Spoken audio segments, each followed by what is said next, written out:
yang jadi raja pemimpin di alam semesta. Itulah baginda Rasul sallallahu alaihi wasallam. Beliau bergerak Sayyidul Alamin, penghulu alam semesta. Apabila saya kenal Rasulullah sallallahu alaihi wasallam, maka ketika di alam barzakh Rasulullah lah yang menyambut. Tapi kalau kenalnya baru imam, lumayan. Imam itu nanti yang akan sambut. Kalau kenal Allah, pasti kenal Rasulullah. Tidak ada orang kenal Allah kecuali lewat pintu Rasulullah. Maka ma'rifat, mengenal, ada dua jalur. Ada ma'rifat Muhammadi, mengenal dengan jalur Nabi Muhammad. Ada ma'rifat Azaziliyah, Iblisiyah. Ada mengenal jalur iblis. Kenal juga, tapi kenal dengan cara yang tidak benar.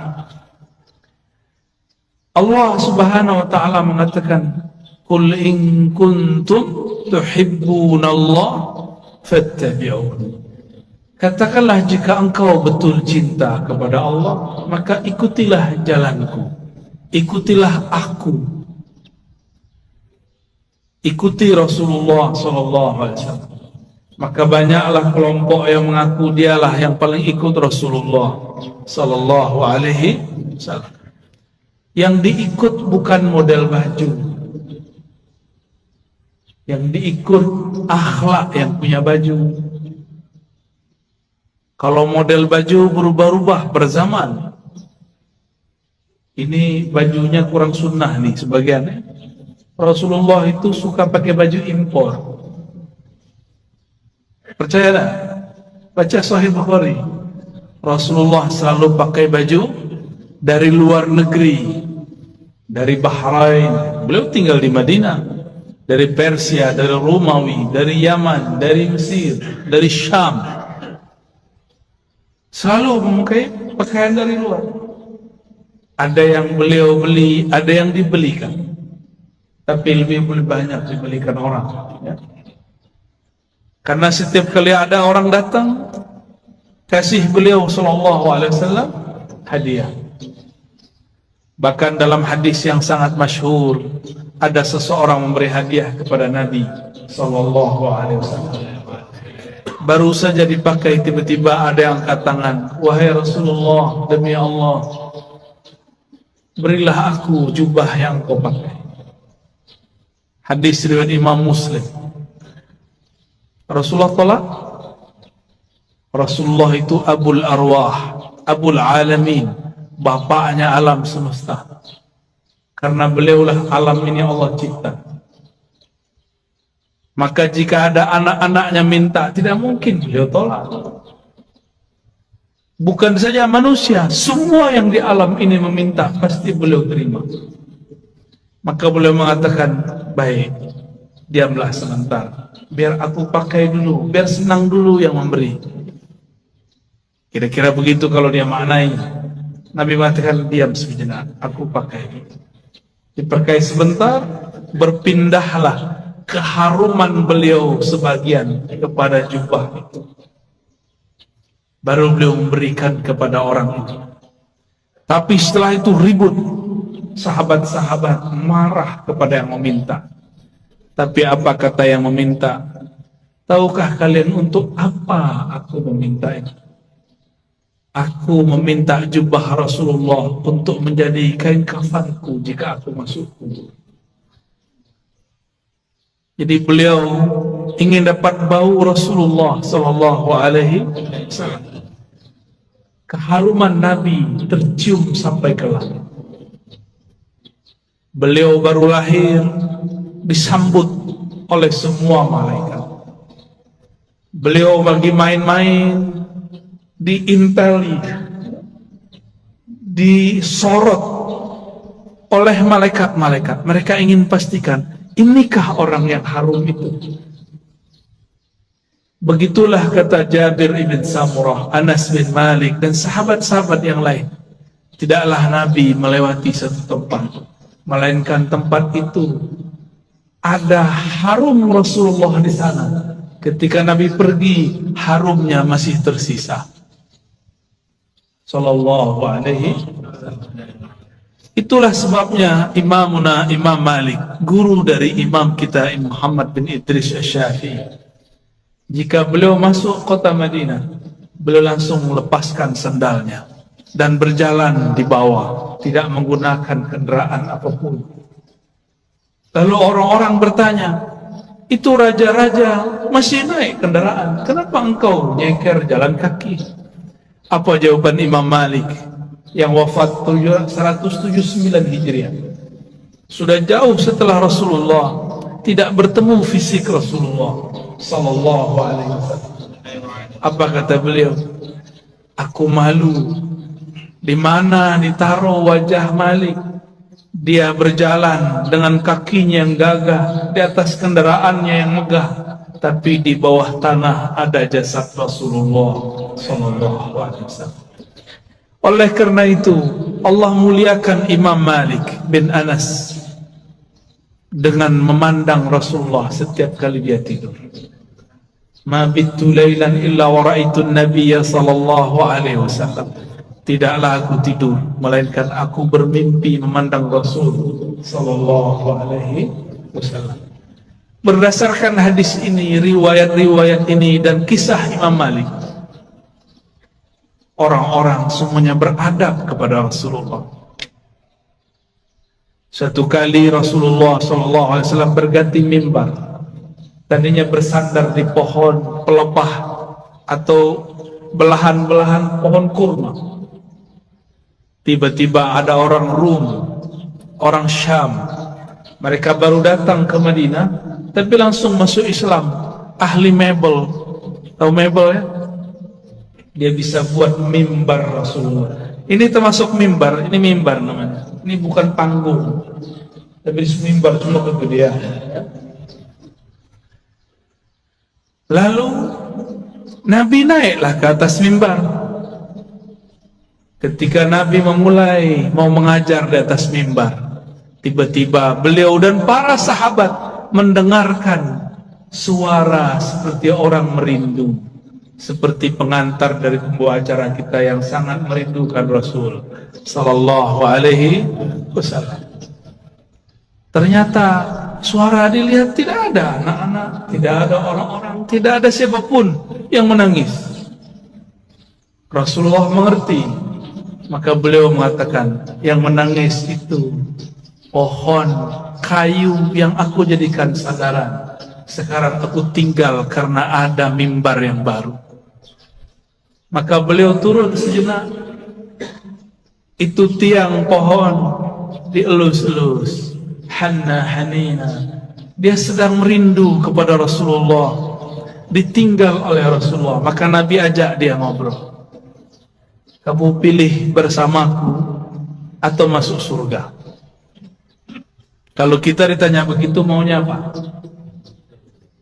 Masuk surga. Samalah dengan kayu. Kata si kayu, masuk surga wahai Rasulullah. Ya, tinggian dikit daripada onta ya. Kalau onta datang kepada Rasulullah ngaku masalah perut, punggungnya sakit. Ngadu kepada Rasul, mengadukan perasaan perut dan punggung yang berat. Lain dengan si pohon, dia mengadukan masalah, ingin selalu jadi sandaran Rasul. Nabi kasih kesempatan, bersamaku atau surga? Jawabannya apa? Ya, kalau si pohon jawabnya apa? Kayu bilangnya apa? Surga, karena kayu tidak punya akal. Kalau kayu punya akal, dia akan jawab, bersama engkau wahai Rasulullah. Ya, jadi yang berhati kayu minta surga dia. Ya. Berarti di dalam kayu ada ruh yang merindu. Tidak mungkin kayu bisa nangis jika tidak ada ruh di dalamnya. Maka di sini ada ruh. Ada ruh. Di alam semesta ada ruh. Kalau bahasa kawan-kawan ilmu pengetahuan, ada energi. Di alam semesta ini bertebaran energi-energi yang aktif, elektromagnetik kata orang, dan itu tarik menarik. Apa yang membuat dia paling tertarik? Yaitu sosok baginda Rasul sallallahu alaihi wasallam, atau siapapun yang terhubung kepada Rasulullah sallallahu alaihi wasallam. Maka datanglah seseorang kepada baginda Rasul sallallahu alaihi wasallam, minta izin untuk cium tangan dan kakinya. Ada lagi orang datang karena tidak ada Rasulullah sudah dikubur. Maka datanglah kepada khadam Rasulullah, pelayan Rasulullah, Sayyidina Anas. Orang ini mengatakan, ya Anas, manakah mata yang dulu mata itu memandang Rasulullah? Izinkan aku mengecup mata. Ada lagi yang datang kepada Jabir, datang kepada sahabat-sahabat lain, mengatakan, manakah tangan yang dulu tangan engkau pernah bersentuhan dengan tangan Rasulullah sallallahu alaihi wasallam? Izinkan aku mengecupnya, memegangnya. Begitu dulu mereka merindukan Rasulullah sallallahu alaihi wasallam, yang tidak dapat memandangnya, memegangnya. Maka pandanglah siapa yang pernah memandangnya sallallahu alaihi wasallam. Tiadalah mukmin memandang Rasul sallallahu alaihi wasallam kecuali bertambah cintanya. Tiadalah kafir memandang Nabi kecuali bertambah kufurnya. Tiadalah munafik memandang Nabi sallallahu alaihi wasallam kecuali bertambah kemunafikannya. Maka memandang Nabi pun bukan tanda orang itu selamat. Dengan apa dia memandang? Abu Jahal pandang Muhammad bin Abdullah atau Muhammad Rasulullah. Siapa yang dipandang oleh Abu Jahal, Abu Lahab? Muhammad bin Muhammad, anak saudaraku. Dia tidak pandang Muhammad Rasulullah sallallahu alaihi wasallam. Satu kali Jabir ibn Samurah diajak jalan-jalan oleh Rasulullah sallallahu alaihi wasallam. Sampailah di satu tempat. Tiba-tiba ada seorang ibu-ibu membawakan anak kecil, mengatakan, wahai Rasulullah, anakku diganggu jin setiap hari. Lalu Nabi cukup pegang dada itu si anak, ditepuk-tepuk. Wahai musuh Allah, keluarlah. Ya aduwallah ukhruj. Cuma begitu beliau meruqyah, keluar itu setan. Kalau kita sudah baca Al-Baqarah, sudah khatam, enggak keluar-keluar jinnya. Ya, wahai, belum baca ayat kursi. Apa yang salah? Bukan ayat kursinya kurang sakti, kau kurang yakin. Itu masalahnya. Rasulullah SAW sumber keyakinan, maka tidak perlu baca-baca. Beliaulah Al-Quran yang berjalan. Ketika Sayyidah Aisyah mengatakan akhlaknya Rasulullah adalah Quran, berarti Rasulullahnya apa? Jika akhlaknya Quran, sifatnya apa? Jika akhlaknya Quran, namanya apa? Jika akhlaknya Quran, zatnya apa? Yang punya akhlak itu dirinya siapa? Tentulah ia hakikat dari Al-Quran itu. Maka jika Rasulullah meruqyah orang cukup sentuh hilang. Kita sudah hembus 10 kali nggak hilang-hilang karena merasa pintar, ya? Tidak melalui Rasulullah sallallahu alaihi wasallam. Dulu ada makhluk paling hebat di langit dan kemudian menjadi penguasa surga. Dia bergelar Harisul Jannah atau Khazinul Jannah, memegang kunci surga. Sayang tidak pernah sholawat kepada Rasulullah SAW. Bagaimana dia mau sholawat? Ternyata kadang-kadang orang itu diuji dengan orang yang paling dia benci. Iblis diuji untuk sholawat kepada makhluk keturunan dari orang yang dia paling benci. Siapa yang paling dia benci? Nabi Adam. Nabi Adam punya keturunan namanya Muhammad bin Adam. Masih ingat kisah Nabi Musa didatangi iblis? Ya. Apa kata si iblis? Musa, aku mau tobat nih. Jadi iblis pernah sadar sebentar ya. Itu sadarnya iblis pertama kali. Mus, mau tobat nih gimana nih? Apa kata Nabi Musa? Oh gampang. Nih saya tunjukin jalannya. Dulu perintah yang disuruh kepada engkau masih berlaku. Apa itu? Sujudlah kepada Adam. Tuh, saya tunjukkan itu kuburnya. Sujudlah kepadanya. Iblis matanya langsung nyala. Dia bentak Nabi Musa. Musa, engkau main-main. Dia hidup pun aku tidak sujud, apalagi sudah bau tanah. Tambah sombongnya. Maka tidaklah setiap hari memandang iblis kepada kekasih Allah kecuali bertambah kekufurannya. Aba wastakbara wa kana minal kafirin. Enggan, sombong, dan dia selalu kafir. Maka kana di situ bahasa Arab yadullu ala tsubut wal dawam, menunjukkan itu tetap dan selalu begitu. Maka kana tidak berarti selalu pasten. Dia telah, tapi dia selalu. Maka jika ada orang yang cuma mengajarkan zikir, hati-hati.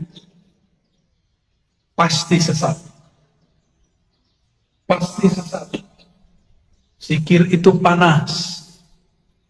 Dalam zikir itu ada energi ilahiyah. Ada nur tapi har. Itulah sebabnya zikir itu bisa menetralkan banyak hal. Bismillahilladzi la yadurru ma'asmihi syai'un fil ardi wala fis sama' as-sami'ul alim. Dengan nama Allah. Ini enggak usah datang ke dukun ya, amalkan ini. Mau diserang-serang dalam politik ya. Kali Bu Bupati, Pak Wakil diserang orang, amalkan ini pagi sore, satu napas. Bismillahilladzi la yadurru ma'asmihi syai'un fil ardi wala fis sama' wa huwas sami'ul alim. Ini langsung turun dari langit. Ini lafaz ini langsung turun dari langit. Diajarkan Rasulullah SAW kepada sahabat. Diriwayatkan oleh Imam Abu Dawud. Dengan nama Allah, Bismillah Allazi, yang mana la yadurru ma'asmihi, tidak ada yang akan merusak, mengganggu siapa yang bersama namanya. Maksudnya apa? Gak ada yang ganggu, baik dari langit ataupun dari bumi. Namanya Allah titipkan semuanya ke dalam qalbu Rasulullah sallallahu alaihi wasallam. Maka orang yang datang kepada Allah lewat pancaran qalbu Rasulullah, dia langsung diterima. Kalau saya masuk kantor Bu Bupati bawa surat sakti dari Bu Bupati, diterima nggak? Diterima. Tapi kalau bawa proposal, nggak ada janjian, ditolak. Tolak. Biasanya kalau pegawai itu ada kartu ya, kartu pengenal diri. Apa namanya? ID card. ID card. Itu kalau kita kemana-mana pakai ID card, tertulis di situ statusnya apa. Pasti tempat itu menghormati kita. Yang dipandang bukan kita, ID card-nya. Ya, siapa yang membawa nama Allah, siapa yang bersama Rasulullah, maka dia akan dihormati di mana saja. Imam Ahmad bin Hanbal dilecehkan oleh Al-Gojo, ditelanjangi Pak. Itu Imam Ahmad bicara kepada sarungnya, wahai sarungku, tutuplah auratku. Takutlah kepada Allah, engkau mempermalukan aku. Langsung naik itu, diturunin lagi oleh Al-Gojo, enggak turun-turun. Al-Gojonya takut. Mulai Al-Gojonya takut Pak. Ayah Buya Hamka mau dirampok oleh penyamun dulu di tengah jalan. Dulu kan belum ada PJR ya, belum ada polisi ngawal kalau Ustadz jalan. Dulu ayah dari Buya Hamka namanya Syekh Abdul Karim Amrullah mau dirampok, mau dibunuh oleh penyamun. Terus beliau bilang, tunggu sebentar, saya baca surat Yasin dulu. Yasin. Yasin itu nama siapa? Nama Rasulullah SAW. Terus ada teknik membacanya. Selesai baca Yasin, itu orang sudah sujud-sujud. Maafkan saya, bingung beliau. Ternyata ini orang melihat sesuatu ketika Syekh Abdul Karim membaca surat Yasin. Bisa begitu Pak, tapi kalau Bapak yang baca nggak ada yang aneh. Baik. Rasulullah Shallallahu Alaihi Wasallam dielu-elukan namanya baik di langit ataupun di bumi. Coba lihat, Sayyidina Jibril bolak-balik naik langit, tapi setiap kali sampai di langit pertama selalu tanya, "Mananta? Ente siapa?" Itu Jibril. Jibril langsung bilang, saya orang yang bawa risalah Nabi Muhammad. Buka langsung. Sebut nama Nabi, buka langsung. Jadi pembuka pintu langit nama Nabi Muhammad Sallallahu Alaihi Wasallam. Maka orang-orang yang hidupnya bermasalah, cobalah mulailah selawat pagi 100, sore 100, malam 100. Disenggang, lagi di motor, lagi di mobil, selawat 100 kali. Jangan kurang selawat setiap hari daripada 500 kali lah. Sembari bekerja, sembari bergerak. Apa susahnya? Kenapa bersosial media tidak susah? Tapi bersosial media dengan Rasulullah susah. Kenapa kita mau jemput rezeki? Pada rezeki itu ada berkah Nabi Sallallahu Alaihi Wasallam. Rezeki terbesar umat adalah lahirnya Rasulullah Sallallahu Alaihi Wasallam. Suatu kali Uwais Al-Qarni hendak pergi haji. Tiba-tiba ibunya mengatakan, wahai Uwais, jika engkau pergi dengan siapa ibu? Kata Uwais, baiklah ibunda, tapi tunggu sebentar, aku berikan semua perbekalanku kepada temanku yang sedang merindukan Rasulullah. Tapi dia tidak punya bekal, orang tuanya sudah tidak ada. Dihantarkanlah kepada orang tua. Entah dapat apa rasanya. Orang-orang berangkat, dia tidak bisa berangkat. Teman-temannya Uwais dan teman-temannya semua berangkat, orang ini nggak berangkat. Tiba-tiba Uwais ketuk pintu mengatakan, wahai Tuan, wahai sahabatku, ini semua bekalku, aku berikan kepada engkau. Orang ini lagi sujud, ingin berangkat tapi tidak punya uang, ingin berangkat tidak punya kendaraan. Apa yang dia rasakan? Lalu dia bertanya, lalu engkau bagaimana wahai Uwais? Aku masih punya ibu. Jika rindu Rasul Sallallahu Alaihi Wasallam harus merawat ibu. Orang yang rindu Rasulullah tidak hormat kepada ayah ibunya, batal cintanya.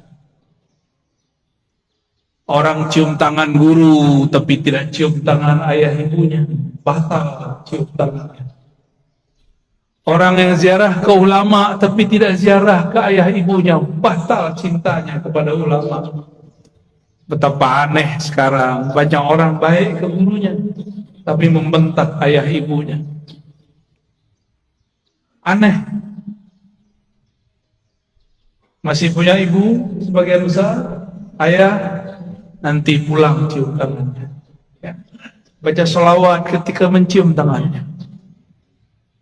Semoga Allah ridha dan pasti ridha. Ridha Allah itulah kunci dalam tangan ini.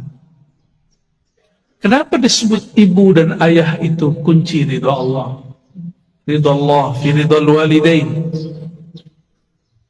Karena merekalah kita secara fisik, secara rohani kita ada karena ruhaniyah Rasulullah. Maka Rasulullah Nur Muhammad, ruhnya disebut Ahmad, disebut Ummul Arwah, induknya semua ruh. Muhammad, nurnya disebut Abul Arwah, bapaknya semua ruh. Ini cuma istilah, bahwa salah satu bersumber darinya. Inilah yang sering kita katakan ketika Allah menciptakan alam semesta. Apa yang Allah lakukan pada alam? Allah menciptakan alam ini supaya alam ini sempurna dengan menyembahnya. Allah tetap sempurna tanpa disembah alam. Allah ciptakan alam supaya alam itu sempurna dengan menyembahnya. Disebut dalam Quran liya'budun, untuk menyembahku. Siapakah yang paling sempurna menyembah Allah? Rasulullah SAW. Siapakah yang paling kenal Allah? Rasulullah SAW. Maka yang dimaksud dalam ayat ini, tidaklah aku ciptakan jin dan manusia illa liya'budun, kecuali untuk menyembahku sebenar-benar menyembah, mengenalku benar-benar mengenal.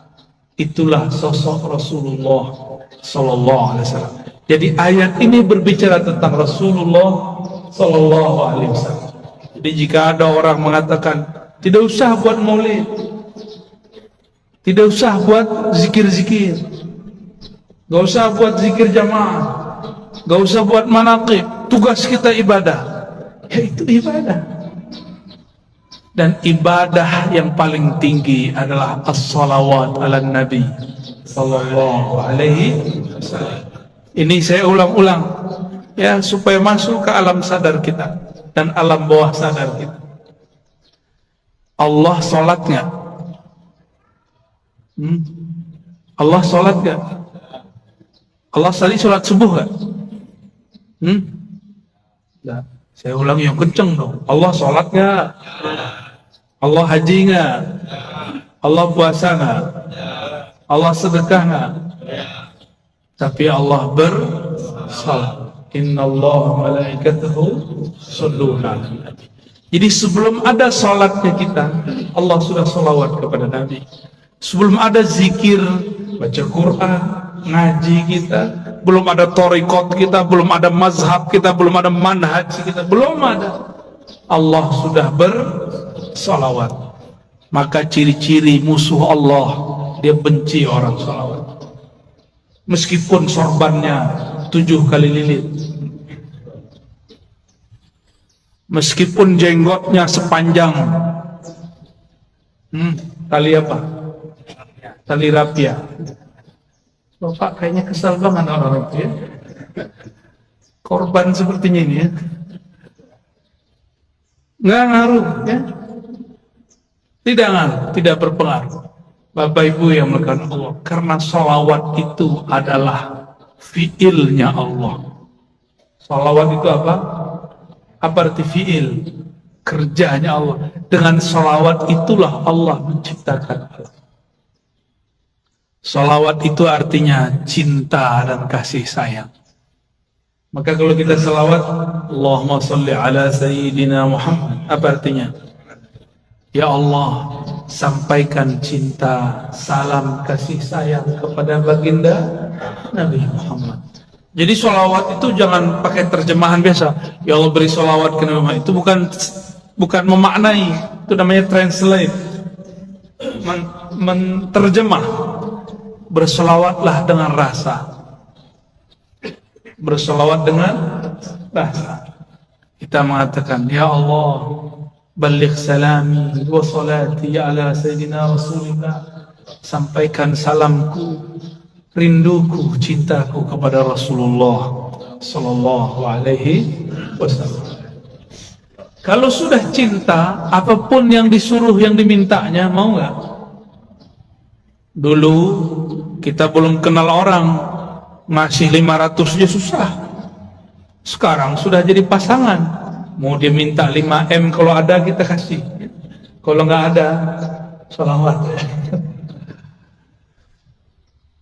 Jamaah subuh yang diberkahi Allah, bahkan subuh ini ada karena salawat kepada Rasulullah sallallahu alaihi wasallam.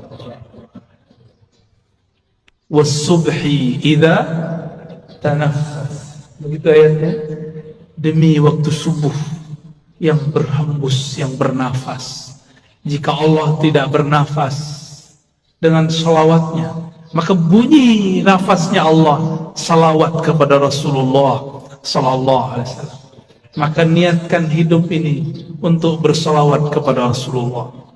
Inilah yang disebut takhallaqu bi akhlaqillah. Tirulah fiil-fiilnya Allah. Tirulah akhlaknya Allah. Allah itu mencipta alam dengan dalam salawatnya karena cinta kepada Rasulnya. Maka beramallah karena cinta. Bukan lagi buat maulid, buat manakib karena ada hajat. Pak Kiai, Pak Ustadz, doakan saya bisa beli apa? Beli rumah. Pak Kiai, doakan saya beli mobil. Pak Kiai, samalah kau dengan onta, ya. Onta datang ke Nabi, ya Rasulullah, perutku lapar, tugasku banyak, tuanku nggak tahu diri. Onta datang nangis, yang dikadukannya bukan ya Allah Rasulullah izinkan aku bersamamu, nggak ada dia ngomong begitu. Onta, paham onta? Si kayu ngomong, aku ingin di surga aja. Tapi beda dengan Abu Bakar, beda dengan Umar, beda dengan Utsman, beda dengan Ali. Mereka ingin jadi pintu-pintunya Rasul. Maka ujung dari pintunya Rasulullah, pintu terdekat Sayyidina Ali. Apa kata beliau? Aku kota ilmu, Ali lah pintunya. Maka tiada satu mazhab, satu manhaj, satu aliran, satu pemikiran yang sahih kecuali sanadnya bersambung kepada Sayyidina Ali. Tapi syaitan tidak tinggal diam. Dia buatlah, dia campur adukkanlah cinta kepada Ali dengan benci kepada sahabat. Namanya kelompok Rafidhah. Kelompok yang membenci sahabat Rasul sallallahu alaihi wasallam. Ya, kita cinta Sayyidina Ali, cinta juga sahabat Rasul. Ini perbedaan kita dengan Syiah Rafidhah. Mari berguru kepada orang bersanad, nanti bersambung kepada Sayyidina Ali. Lebih kurang itu pengantar rindu yang dapat saya sampaikan. Ya, di sela-sela rihlah. Rihlah artinya perjalanan. Dulu Rasulullah buat rihlah. Insyaallah kalau lain kesempatan kita teruskan.